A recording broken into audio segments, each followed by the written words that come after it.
Ahí el texto que acabamos de leer proviene de un relato, un encuentro en el Evangelio de Lucas, capítulo 19, que comienza con el encuentro entre Cristo y Zaqueo. Pero aquello que nos va a llamar la atención, no solamente las palabras finales de Cristo a Zaqueo, sino que acá ahí encontramos un encuentro que había sido predestinado por el Padre.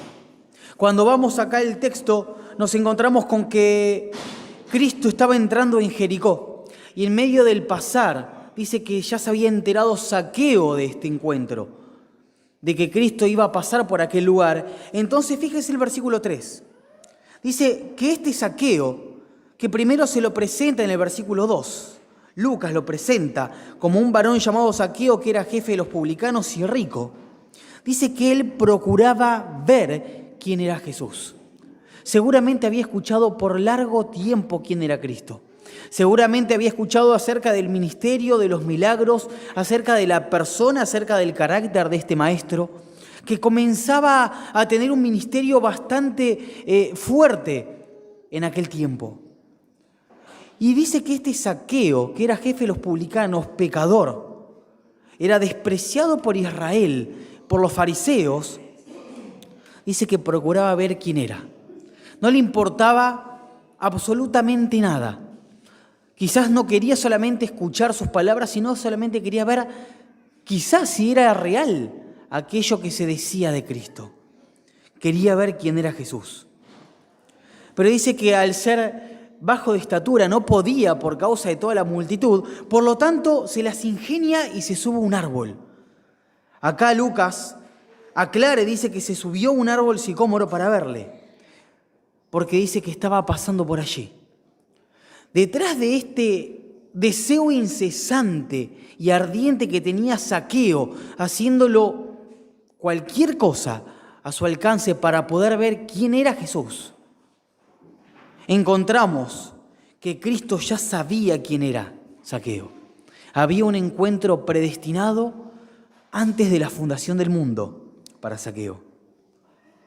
Dice que cuando Jesús llegó a aquel lugar, mirando hacia arriba, le vio y le dijo: Zaqueo, date prisa, desciende porque es necesario que yo hoy vaya a tu casa. Imagínense la alegría y la felicidad que tenía Zaqueo al enterarse de que este maestro sabía su nombre, lo conocía.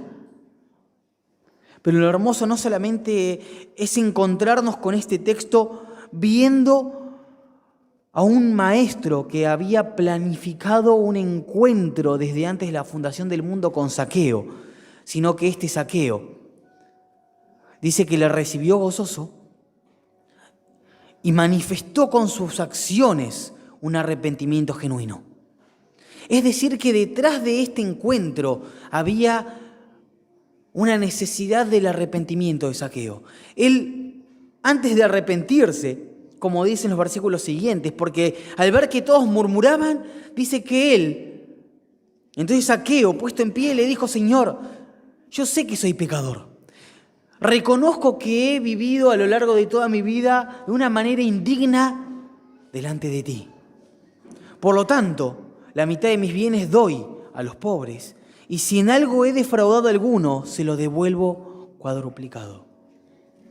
Había un arrepentimiento genuino, pero detrás de este arrepentimiento genuino, el apóstol Pablo nos arroja luz, diciendo claramente que este arrepentimiento de Zaqueo provenía de Dios. Ahí en 2 Timoteo capítulo 2, no sé si recuerdan, cuando el apóstol Pablo le dice a Timoteo: Timoteo, no tienes que ser contencioso con nadie, porque si quizás Dios les conceda que se arrepientan del lazo del diablo aunque están cautivos. Por lo tanto, encontramos que en el arrepentimiento de Zaqueo hay un Dios que había movido el corazón de este hombre para poder encontrarse con él. Por lo tanto, finaliza las palabras Cristo y le dice: hoy ha venido la salvación a esta casa, por cuanto él también es hijo de Abraham. ¿Por qué razón? Porque el Hijo del Hombre vino a buscar y a salvar aquello que se había perdido. Amén. Oramos. Padre,